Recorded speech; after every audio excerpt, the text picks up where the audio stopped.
Hala ka, dili na siya lovely. Oy, good luck. Ayaw gunong. Ayaw, Jod. Hala. Nice one.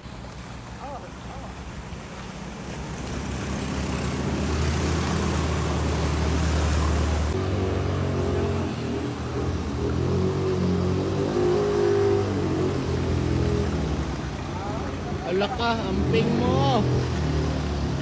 Itaas yun yung tilte. Hala, grabe. Ana silang baha daw kay sign of progress. Para sa ako, both sign of progress and sign of poor drainage system.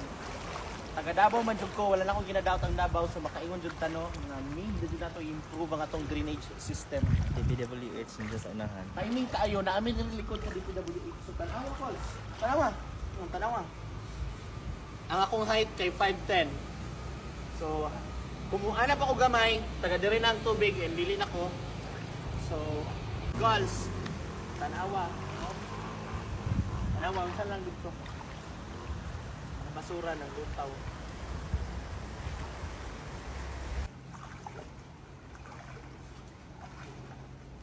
Hi Col, so nata diri karon sa downtown Davao, no? Tan-awa jud ninyo. Mo ni ang Ponce Street dito sa unahan kay Boulevard, sa likod kay Ateneo o ang DPWH Davao. So grabe gid ang baha diri sa downtown. And usually calls kung nagabaha sa other areas diri, dili kayo ni mabaha ang ang area kung asa niya mo ang bago nga boarding house.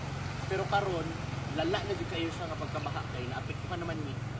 So kung ingani na gani naabot ta og tuhod diri sa amo nga wala kayo may ginabaha dati, unsa na lang ka dito sa mga lugar nga sige gud baha, di ba? So I pray for everyone's safety mga taga Davao, pangmata sa mo. Alauna karong kadlaw ni kalit lang siya ragasa ang tubig. Hindoy jud kayo. Na yung mga tao na apektuhan daw sa may Turil, Talomo, sa may Matina area. Na yung mga video karon nga ginapost sa online, sa social media, na adyo daw mga casualties, no? Na yung mga naapektuhan. And of course, ayaw mong sundog sa ako. Kung naisa man din yung mga tiil, ayaw mo pagsulong sa baha. Ako kay manghugas ko dayon kay wata kabalo sa leptospirosis, no? Medyo wrong ko din na side yung sige naman. Medyo lang. Dapat ko na. Uy, dili na siya lovely. Ulan mo, nagyapon siya. Amdo na lang. Kasi oras. Hindi na ako makita ang time. Actually, di ba? So, calls, tingnan niyo po. Nandito na kami sa downtown Davao. Usually, hindi talaga binabaha itong lugar namin. Kaya, nagulantang na lang kami at exactly 1 AM right now. Ganto na siya. So gusto kong i-check kung doon ba sa lugar na dating binabaha, ano na kaya ito? Hindi naman ito binabaha dati. So the fact na binabaha na siya ngayon, there's really something wrong. Hold up. Take a look at this also. Hanggang tukod ko na yung tubig.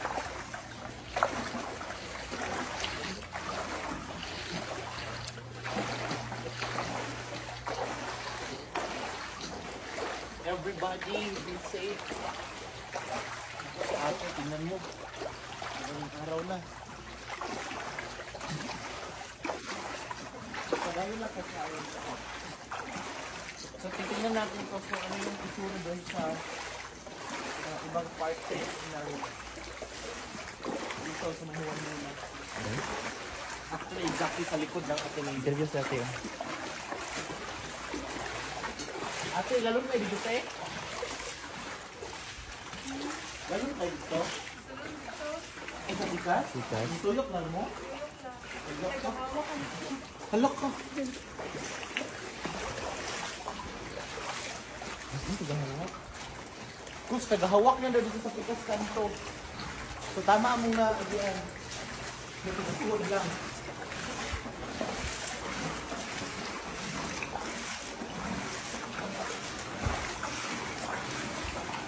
Pag namoy mga samad, I'm telling you, ayaw mo pagpadaka o tabok-tabok. Okay lang, confident ko kay wala sa mga skill.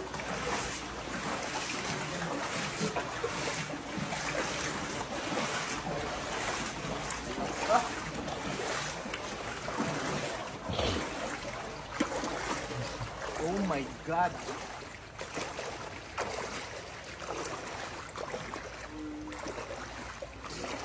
So, also ito yung itsura dito sa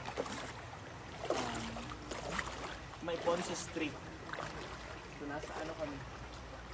Ponce Street. Yung Ateneuan doon. Yung may 7-Eleven. Tapos Boulevard na yun dyan. Coach, medyo let's pray for the people doon sa may Turil at saka Matina area. Meron na po daw mga Talumo. oo, sa may Talumo. Ano daw mga mabaha. Tapos daw mga casualties. Hindi na po yung pero wala daw mga naapektuhan po.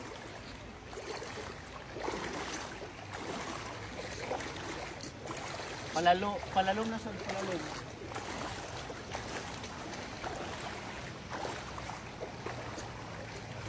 Wait, Jesus, dalam na. Siya, nasulat ang tubig.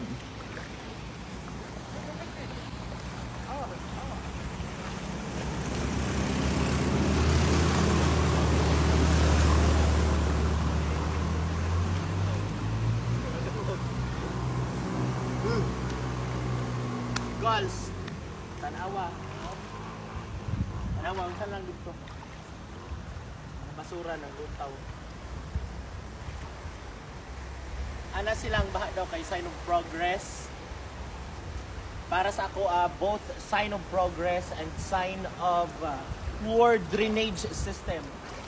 Taga Davao man jud ko, wala na akong ginadawat ang Davao, so makaingon jud tano nga need jud nato improve ang atong drainage system. DPWH nila sa unahan. Timing kaayo na amin rin likod sa DPWH. So tanawa, Paul. Tanawa. Tanawa. Ang akong height kay 5'10". So kumuha pa ako gamay, taga diri na ang tubig and dili na ko. So makita ninyo, grabe.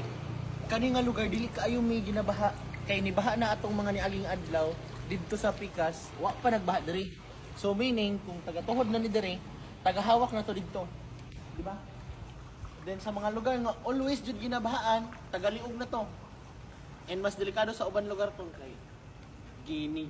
Nya ang tubig unsa na kas kanang naga rumaragasa. Rumaragasa. Sana sa Bisaya ay kusog kay agas jud. Nay mga nangaano dahil Sulog. mga balay nga wala nag-expect mga Sulog. igo silang tubig.